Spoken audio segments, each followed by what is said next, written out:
284 News. My name is Javon Wilson. I'm Kamal Haynes. And I'm Ron Grant. And we are so thrilled and happy to be coming to you live out of the beautiful British Virgin Islands. The content continues via our website, 284media.com. In today's news, the Rotary Club Sunrise of Rotown celebrates Basic Education and Literacy Month with a Sunday reading series throughout September. And the second bar on Tortola fined $1,000 in order to close following breach of COVID-19 protocols. Miss BVI contestant Jareena Penn champions platform in upcoming pageant Unmask-her-rape is the title and shares her surviving story of sexual assault.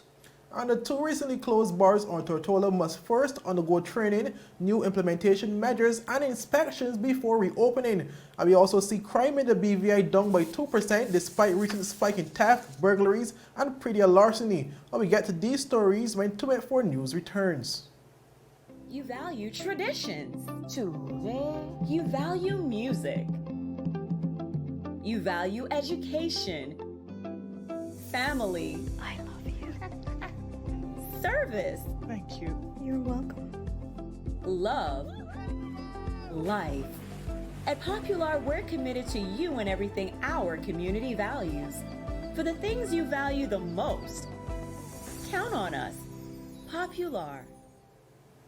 Well, welcome everyone. It is Monday, September 13th, 2021. I'm Kamal Haynes. And I'm Ron Grant. It is always an honor. We're coming to you live and direct from Tortola in the beautiful British Virgin Islands. A happy Monday to each and every one of you. Before we get into our newscast, we just want to touch on some headlines. Of course, the Honorable Alva Madura-Keynes has lambasted employers for removing unvaxxed workers. In addition to that, stop diminishing consultancies, says the opposition legislator. He's been told. Premier and Deputy blast opposition leader again for what they call political games. Viewers head into news of where two bars were closed over the weekend on Tortola and were fined $1,000, and then after being fined were immediately ordered to close by the social distancing task force following another breach of COVID-19 protocols. While this second bar, the Family Bar and Restaurant, which is located in Parakeet Bay, was said to be in breach of social distancing protocols on the night of Sunday, September 12th. Well, according to the information reaching our newsroom, the fine and closure was executed by the Social Distancing Task Force Officer Devion Joseph and Chief Environmental Health Officer Lionel Michael, who were assisted by 3 police officers of the Royal Virgin Islands Police Force. While this is the second bar to be fined and ordered closed by the Social Distancing Task Force over the weekend. While on Saturday night, Dos Chicas Bar, which is located in Seacoast Bay, was fined $1,000 and ordered to close following a similar breach of the social distancing COVID-19 protocols. Well, viewers, will get to more of this story in a following story, but Ron, obviously, over the weekend we would have heard this news. It's nothing new in terms of fines being issued to bars, but in terms of obviously as a territory would have recently overcame what we would have had as one of the worst spikes since COVID came into the territory. It's very troublesome to actually hear of these bars basically still not adhering to the measures, considering the dangers it could pose to the territory should another spike happens. Absolutely. I think, Kamal, while it is unwarranted for these establishments to behave in this manner, I think what it does in retrospect is it really makes all other establishments like bars and nightclubs look bad, because not all of them are in breach of curfew. And I think for a long time in the territory, many persons have unwarrantedly blamed nightclubs and bars when this is not. In fact, the spread could come from a number of different areas. So I think the local task force and of course the police department are to be commended for enforcing. I think enforcement is essentially what we're going to need to continue this fight. And what you touched on is a situation where Peter paid for Paul and Paul paid for all. And as you did rightfully say, not all bars are in breach of these protocols, but in instances where obviously it's broadcasted and is highlighted in terms of these breaches, when it comes to bars tend to end up getting the bad end of the stick. Absolutely, unfortunately. Continuing on a very positive story, in a recent Facebook post, Miss British Virgin Islands pageant contestant number 3, Miss Jareena Penn, shared her platform for the upcoming Miss BVI pageant as well as her personal story of surviving sexual assault within the public, which led to her choosing the said platform. Now, in her post, she said, and I quote, "My name is Jareena Penn, and I am a survivor of sexual assault. There's no denying that assault and rape is very prevalent in our community. This is why my platform is Unmask-her-rape is so personal. As a survivor, I also have a deep understanding of the trauma and need for healing support. My vision," she said, "for Unmask-her-rape is clear. Not only will this platform raise awareness and shatter the proverbial glass ceiling of rape culture, it will also serve as a safe space for victims to share. As we give life to their stories, it will begin to cast out predators and demand a safer and healthier environment for our children."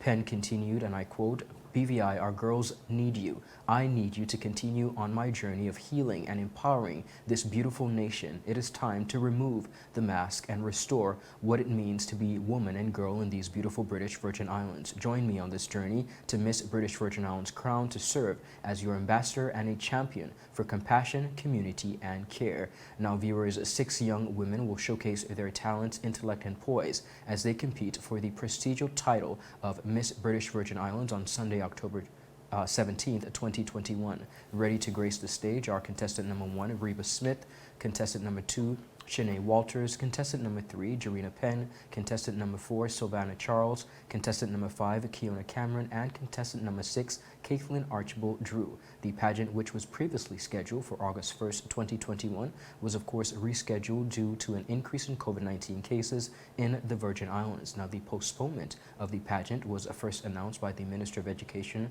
Culture, Youth Affairs, Fisheries, and Agriculture, Dr. the Honorable Natalia D. Wheatley, on July 9th, 2021.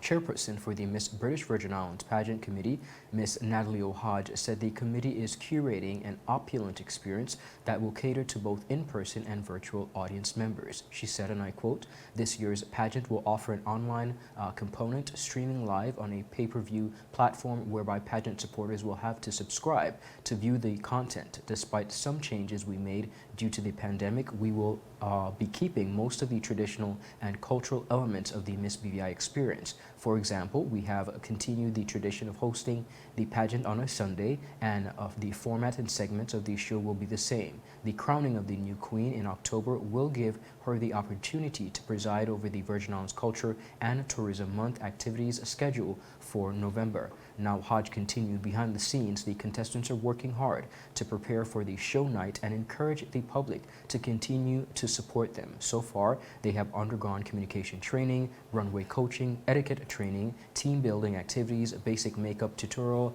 and participated in promotional videos offering support and encouragement to the community in various areas." Kamal, as we know, the Miss BVI pageant is a staple within our community, and all of the young ladies have a platform. However, Miss Jareena Penn, contestant number 3, really brought some attention by sharing that she is a survivor, and I think she should be commended in this case.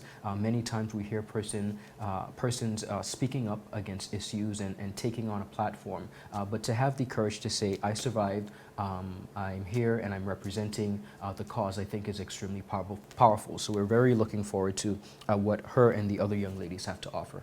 In total agreement with what you said, and following her post, a lot of persons would have commended her for being courageous. Yes. Obviously, a lot of persons who tend to go through such experiences often have very traumatizing life afterwards, in terms of having to recount those horrible moments over and over again. But it's good to see that she's championing for the effort. Yes. And also encouraging more persons to come forward, and also helping these persons in the process. It's a beautiful thing.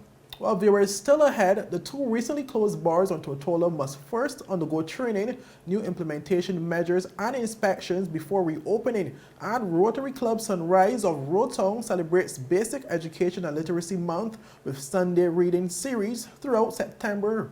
All this and more stories when 284 News returns.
Well, welcome back, viewers. Well, the two bars on Tortola, which were closed over the weekend due to breaches of the COVID-19 protocols, will have to undergo training, new implementation measures, and inspections before being allowed to reopen. Well, this is according to the Chief Environmental Health Officer, Lionel Michael, who made a disclosure during a recent interview with 284 News. Well, he said the aforementioned measures are an automatic requirement for bars and other businesses once a ticket for COVID-19 breaches has been issued.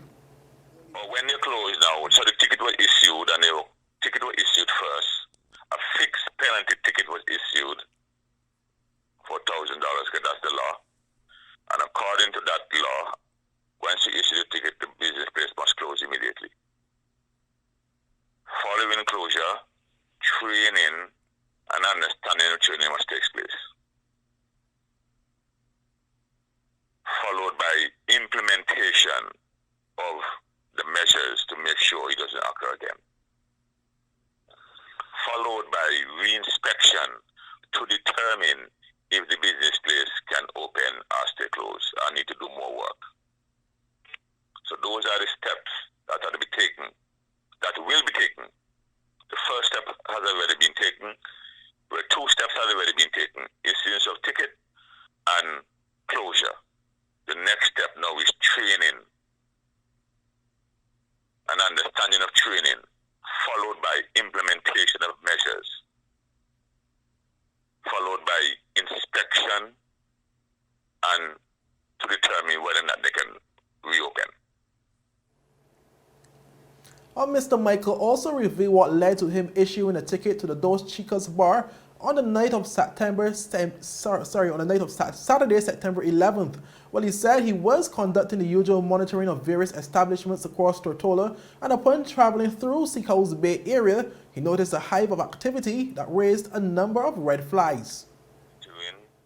We're doing a general monitoring, inspection of businesses, show the BVI every day, weekends, holidays, and evenings. And our activity last night was part of the general monitoring inspection of businesses. We go through the length and breadth of Tortola to check businesses, all businesses. And in Seacoast Bay, we came upon this bar, Dos Chicas, and we observed the bar was overcrowded. Well, we observed that there was no social distancing. People were not wearing masks.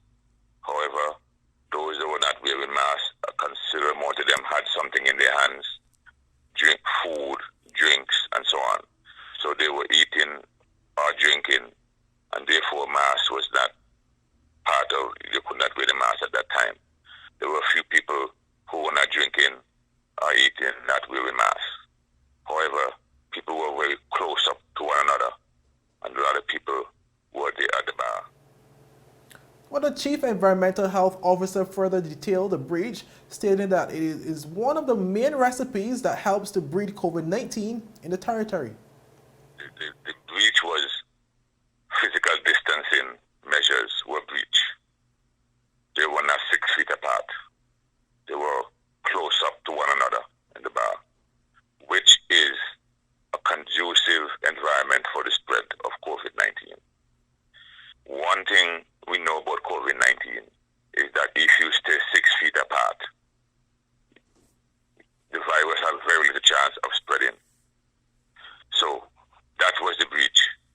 Physical distancing protocols were not met. Well, viewers, that was the Chief Environmental Health Officer, Mr. Lionel Michael. And Ron, we see him basically explaining what would have led to the breach. Yes. One of the things he touched on was the fact that there was so much gathering and persons weren't adhering to the 6 feet apart distance required for social distancing. And as he would have said just now in the clip, that that leads to an atmosphere where obviously persons can be in close proximity to therefore then contract the virus. Understood. And basically breeds or creates a breeding ground, for lack of a better term, in terms of harvesting an environment to basically, cause the virus to spread. And we would have seen that, especially in the first spike in the territory last year, where we would have seen a lot of bars being associated, and then early this year as well, we would have seen more bars being targeted for similar situations. So he just basically appealing to the bars as well to just ensure that when you have your patrons coming in, ensure that they're adhering to the COVID-19 measures.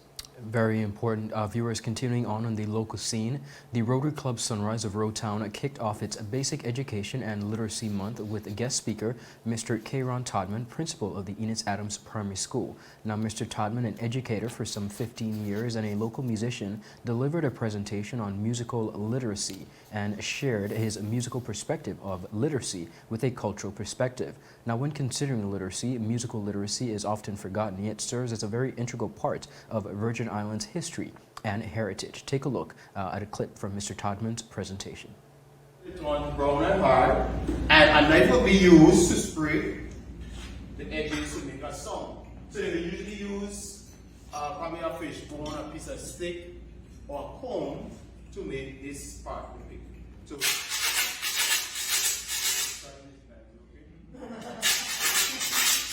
So we got this part from the African side of our culture. Now we have our triangle. So on a slave plantation, this was used as a bell to signal when it's breakfast, when it's time to wake up, when it's time to go home, when it's lunchtime. So they use it as an instrument. And it sounds like this. And if you notice, each instrument has a different sound, a unique blend. So when they all combine together, it creates folk music. Now we have the cowbell. Obviously, they raise cow and they graze and they wandered off.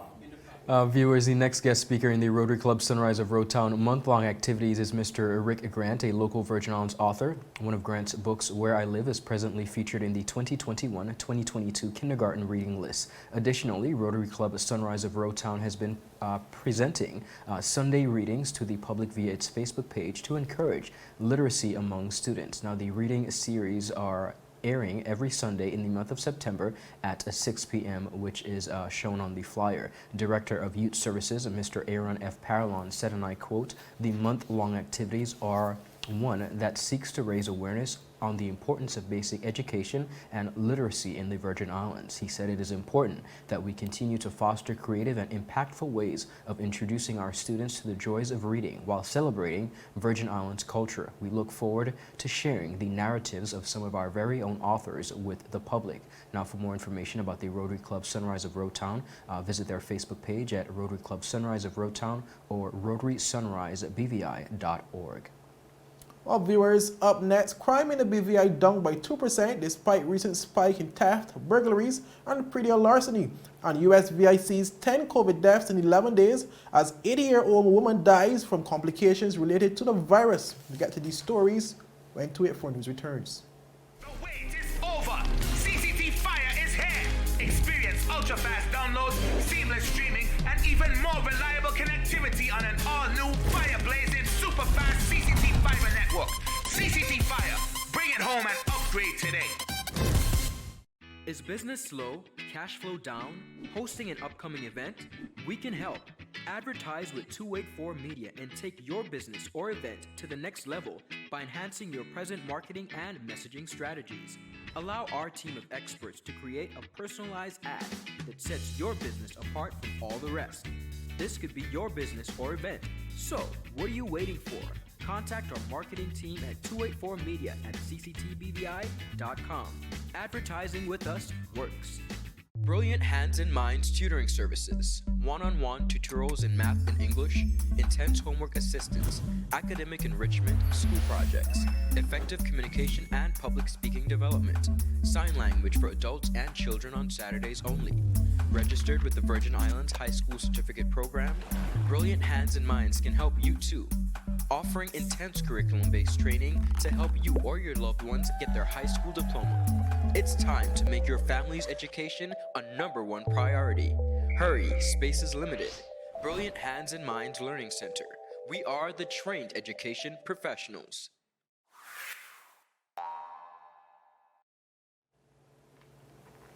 Well, viewers, welcome back.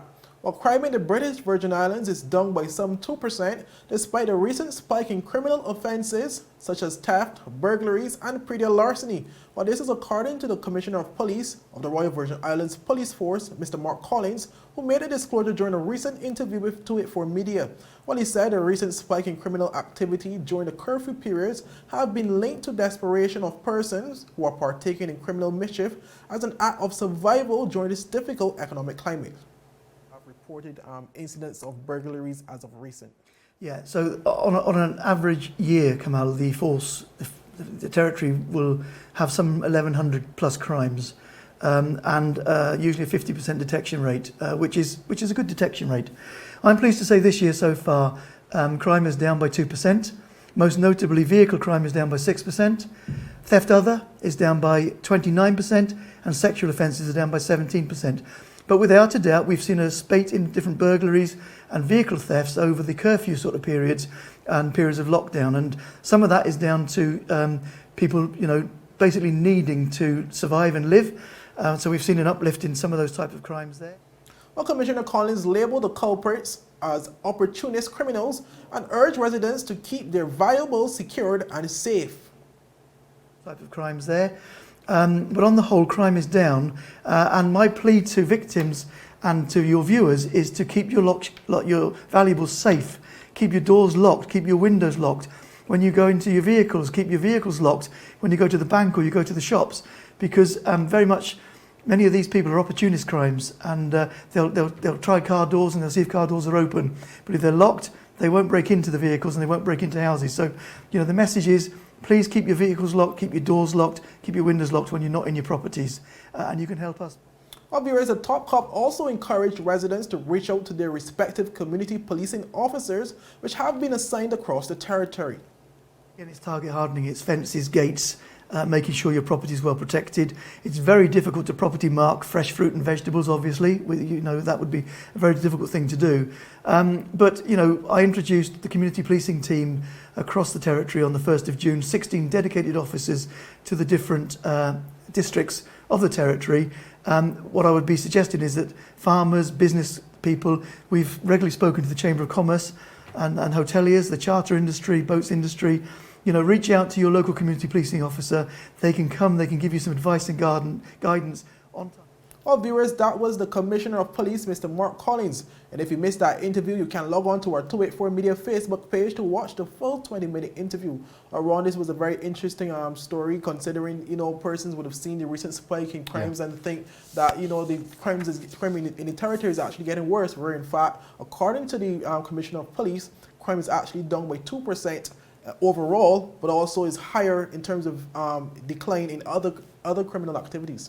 Definitely a step in the right direction and a positive news from our police chief. He must be commended, him and his team, for really putting their best efforts forward, more recent than ever, in securing and really combating crime in the territory. And what we must also look at, obviously BVI is a very high tourism-driven country, and with crime, crime is a very critical part of whether we have a good return in tourism or not. And obviously with this news, for some persons may take it very lightly, but obviously hearing that crime is down in the BVI is actually a welcoming sign for those persons who probably would have traveled to the BVI as yet, don't know how safe we are, and are basically looking at the local news to verify whether they want to book their trip or not.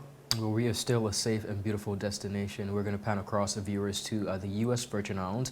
They have experienced 10 COVID-19 related deaths in 11 days following the latest announcement from the VI Department of Health on Saturday. After further investigations of cause of death, they said ensuring notification of next of kin, the Virgin Islands Department of Health is saddened to confirm the territory's 66th death related to COVID-19. The deceased is an 80-year-old female of St. Croix. Now, local health authorities, along with Governor Albert Bryan, have stressed the importance of getting vaccinated against the virus, and new research data published by the Centers for Disease Control and Prevention as of Friday last week found that people who were not vaccinated against COVID-19 were 4.6 times likelier to get infected, 10 times more likely to be hospitalized, and 11 times more likely to die from the virus. Now, the results are from 3 CDC studies conducted as the Delta variant variant became the dominant strain of the virus within the country.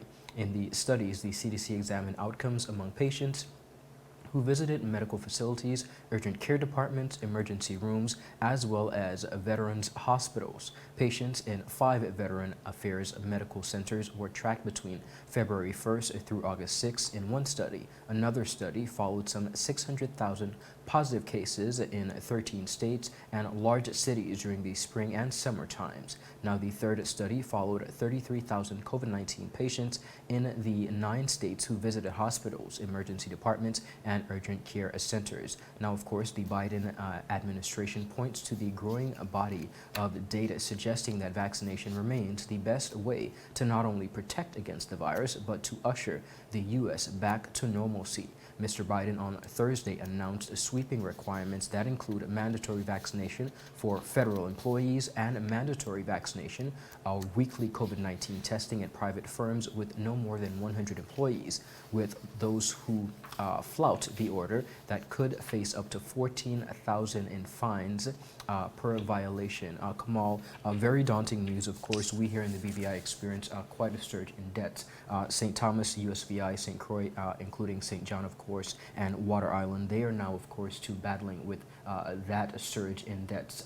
That is 10 deaths COVID-related within 11 days. We continue to wish our brothers and sisters over in the USVI the very best as they continue to maneuver through these very difficult times. And what this is a daunting reminder of the realness of that we are still in the middle of a pandemic. Agreed. While some persons may take it for granted, those probably who wouldn't have experienced it in their neighborhood or their backyard, as we would term it.